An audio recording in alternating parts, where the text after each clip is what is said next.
नमस्कार, स्वागत है आपका यूट्यूब चैनल छत्तीसगढ़ टुडे में।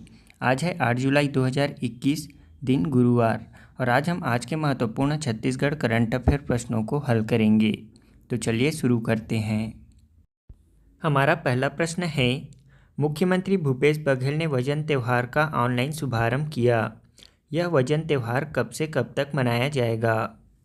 इसका आंसर है ऑप्शन सी, 7 जुलाई से 16 जुलाई तक। मुख्यमंत्री भूपेश बघेल ने राजधानी रायपुर स्थित अपने निवास कार्यालय से 7 से 16 जुलाई तक आंगनबाड़ियों में मनाए जा रहे प्रदेशव्यापी वजन त्यौहार का ऑनलाइन शुभारंभ किया। यह वजन त्यौहार राज्य के महिला एवं बाल विकास विभाग द्वारा चलाया जा रहा है। इसमें राज्य के 5 वर्ष तक के सभी बच्चों का अनिवार्य रूप से वजन कराकर उनके सुपोषण स्तर का मूल्यांकन किया जाएगा। इसके साथ ही किशोरी बालिकाओं की हीमोग्लोबिन जांच भी की जाएगी। आपको बता दें कि राज्य के आंगनबाड़ी केंद्रों में बच्चों को मुख्यमंत्री बाल संदर्भ योजना का लाभ देने के साथ ही रेडी टू ईट की सामग्री तथा गर्म भोजन प्रदान किया जाता है।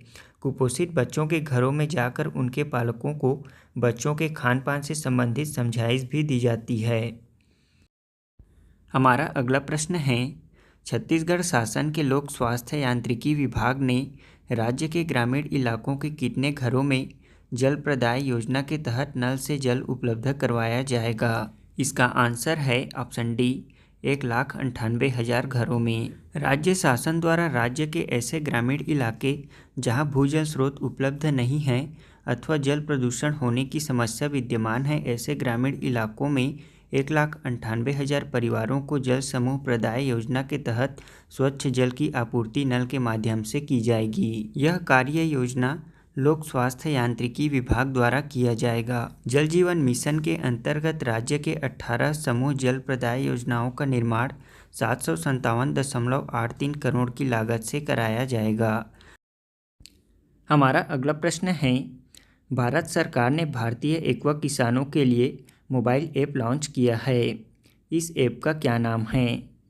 इसका आंसर है ऑप्शन बी, मत्स्य सेतु ऐप। भारत सरकार ने भारतीय एक्वा किसानों के लिए मत्स्य सेतु ऐप लॉन्च किया है। केंद्रीय मत्स्य पालन, पशुपालन और डेयरी मंत्री गिरिराज सिंह ने online course mobile app Matsya Setu app launch किया है। ऐप को ICAR central institute of fresh water aquaculture Bhubaneswar द्वारा राष्ट्रीय मत्स्य विकास बोर्ड हैदराबाद के वित्त पोषण समर्थन के साथ विकसित किया है। इस ऑनलाइन कोर्स ऐप का उद्देश्य देश के एक्वा किसानों को नवीनतम मीठे पानी की जलीय कृषि प्रौद्योगिकियों का प्रसार करना है।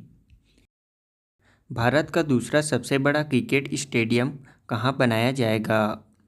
इसका आंसर है ऑप्शन ए, जयपुर में।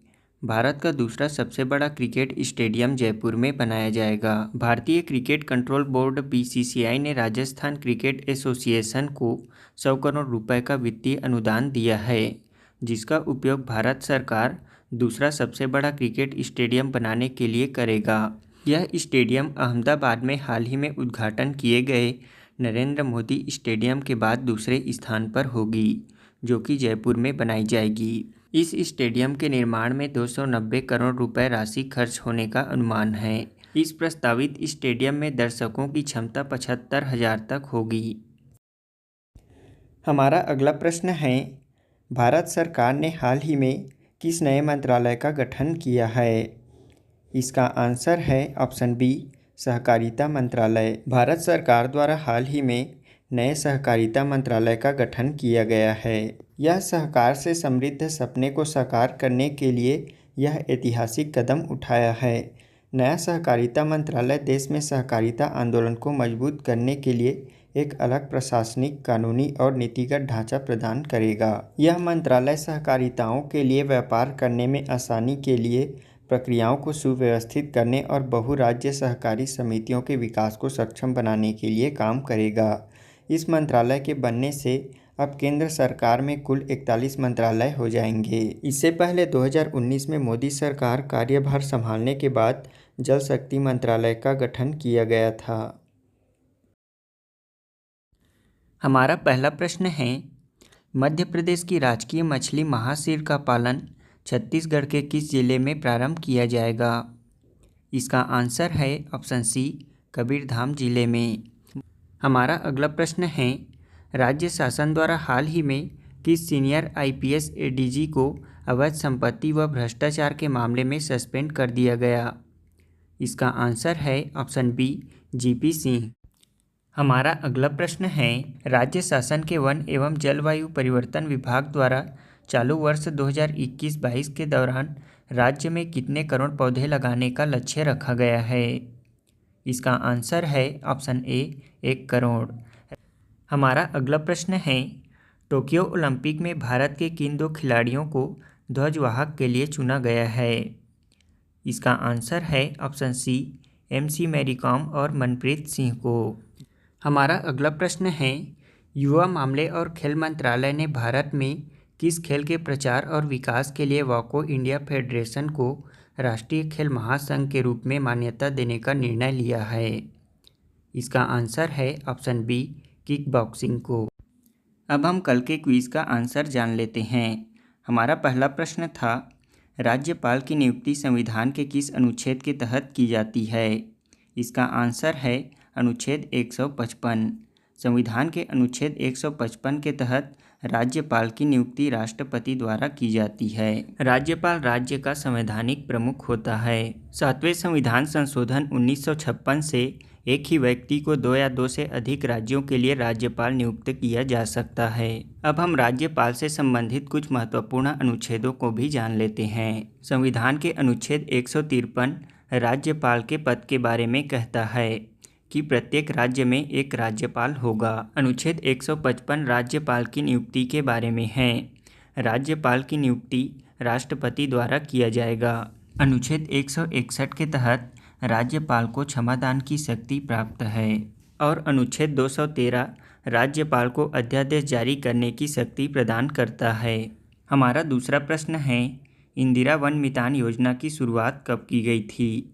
इसका आंसर है 9 अगस्त 2020 को।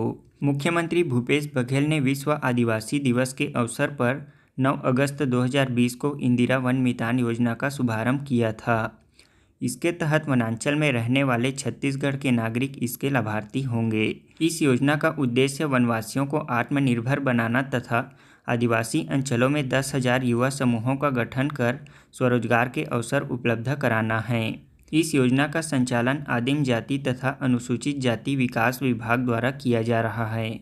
हमारा तीसरा प्रश्न है, राज्य के बिगड़े वनों के सुधार एवं पौधों के संरक्षण संवर्धन के लिए किस प्राधिकरण का गठन किया गया है?